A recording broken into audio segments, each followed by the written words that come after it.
নমস্কার, নিবেদন করছি টেনিদার গপ্প যদি, কবি সৌমিন্দ্র ভৌমিক।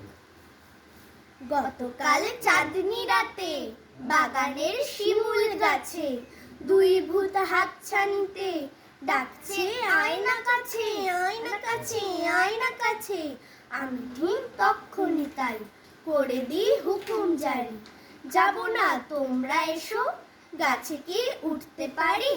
তক্ষুনি ভূত দুটো না হা হা বলল হেসে, বাবা সাহস দেখো, আমাদের সামনে এসে দাঁড়ালো, ভয় ডর নেই, ছেলেটা বড্ড চোখা, টেনিদার গপ্প জানি, শুনে যা দুষ্টু খোকা, দুষ্টু খোকা, দুষ্টু খোকা।